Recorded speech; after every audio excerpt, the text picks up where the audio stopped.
Happy Halloween. Okay, I can't. How's everybody doing on this spooky day?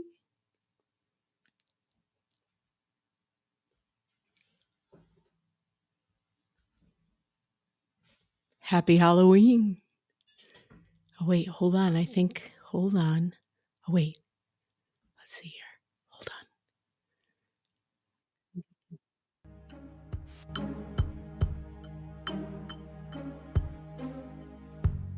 You can hear this music, but I'm playing some spooky music.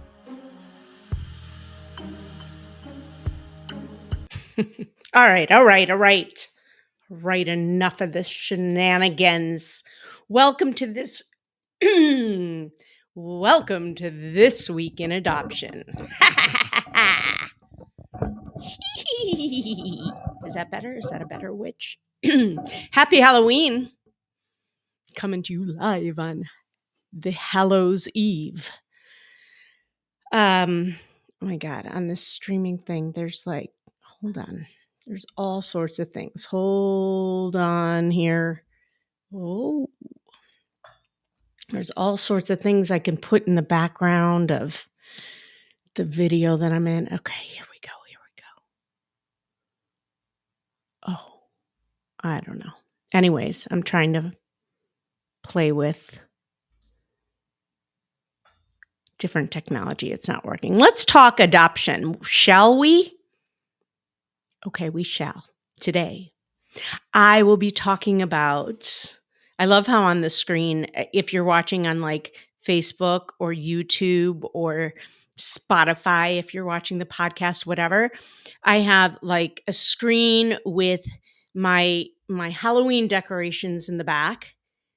And then I have these beautiful 3 daisies representing our branding at the same time on the screen.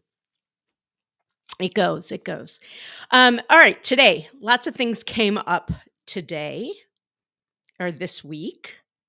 We're going to talk about NICU stay, traveling with dogs, maybe being afraid to fly, picking a home study agency, our podcast, and nurse survival kits. Okay. I'm getting into it too much. We have a family going to the NICU. Baby may be in there for 4 to 6 weeks, maybe more, maybe less. And they are traveling with the dog because they're very connected with the dog, and the dog can't be anyways. They're traveling with the dog for whatever reasons. And adoptive dad doesn't like to fly, and they are adopting 17 hours away from their home. So they have figured out everything. But the reason I'm bringing this up is that, one, if your child's going to be in the NICU, you should check out to see if there is a local Ronald McDonald House that you can stay in while your child's in the NICU. However, you cannot bring dogs.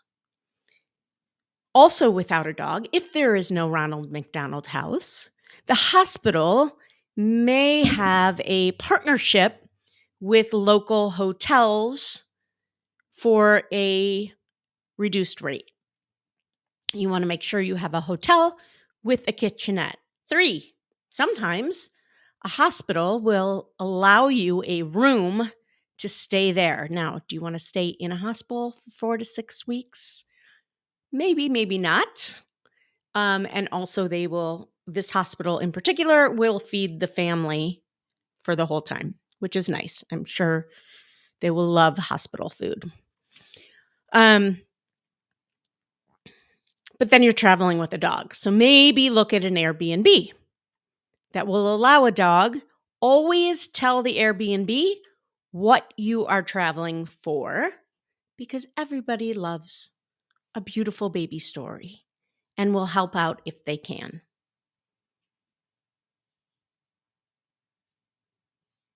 Okay. And then the dad, now first of all, you both don't need to be away for 4 to 6 weeks. If you are married, one of you can stay, one of you can come later. Um, and in this case, I think the signing is being done remotely, so it doesn't matter. The dad is going to take a train later before the baby is discharged and while they're waiting to get clearance to go home. So there's all sorts of ways you can look into it. And depending on what your situation is, perhaps you have another child that you're traveling with too. So that is something to think about as well. Do you want to bring a family member to be with you and stay with you to spend time with your other child while you have to be in the hospital? So these are all logistical things that need to be thought about, as well as financially, can you afford it? So there is that.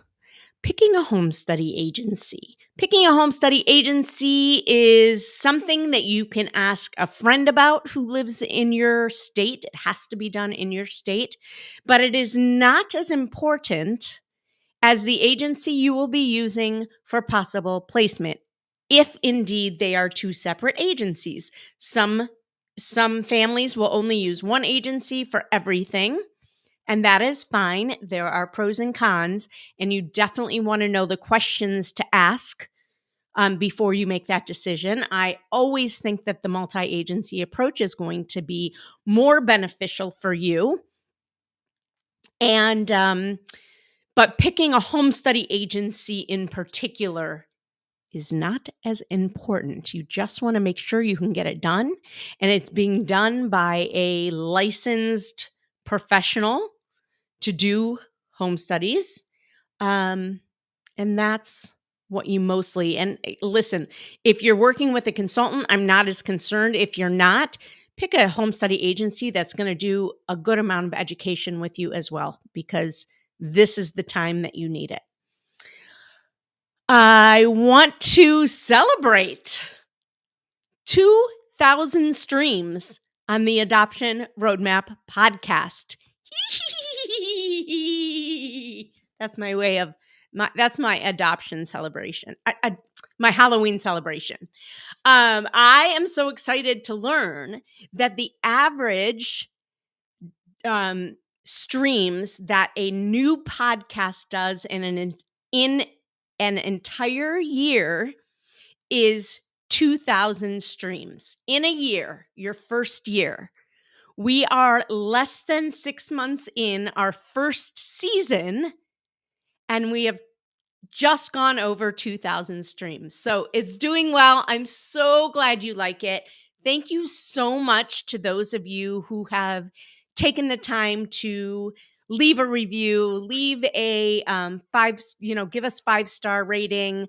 It is all so appreciated. And if you are getting some value out of this, I'd really love if you would take 2 minutes out of your life and tell us why it's valuable to you and what you like about it. If you want to hear something in particular, tell us that as well. I want to hear it all. It's great to receive the love and the validation, or what you would like to hear in the future. So I ask you to please do that. Going back to a hospital stay for a moment, one of the things that we prepare our families for when they are going to the hospital to be with their baby after mom gives birth is that you don't know what you are walking into. Sometimes they will roll out the red carpet for you and treat you like beautiful human beings that you are. And other times they will be anti-adoption and treat you like criminals, or try to step in and convince mom not to place her baby. So you don't know what you're walking into. Something that one of my clients brought up to me just the other day, which I think is brilliant, is nurse survival kits. These are a thing. If you go on Amazon and search nurse survival kits, you'll find little bags that say nurse survival kits, and you can fill it with all sorts of goodies. And you can bring 10 of them with you, 5 of them with you, and give them out to the nurses that you are working with, that are working with the baby, that are working with birth mom, and show them your love and appreciation. It may go a long way.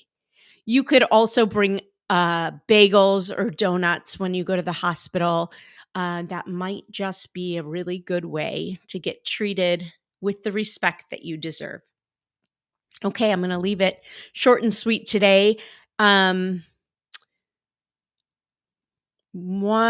other thing I wanted to mention, especially as it has to do with the NICU stay, there are go back and listen to my episode with Jennifer Kelly, who is a specialist in adoptions with medical needs or not special needs. What does she call it? Hold on. This is going to bother me. 1 second. Medically complex adoptions with Jennifer Kelly. It was released on October 29th, so yesterday, or October 30th, I think, yesterday from when I'm recording this podcast. And she really goes into what makes a medically complex adoption and the subsidies that you can receive if you may be involved with a medically complex adoption. And you need to know about that right away. You can't wait until you get home and relax and get in the groove of things. That is something that you need to know as soon as possible, because you might lose out on a possible subsidy to help you and ultimately your child for the next many, many years of their life. So go back and listen to that episode. Let me know if you like it by giving a review. And I'd love to know what your favorite episode has been so far. So please let me know. Shoot me a message on social at RG Adoption, or leave us a review. Thank you so much and have a wonderful Halloween.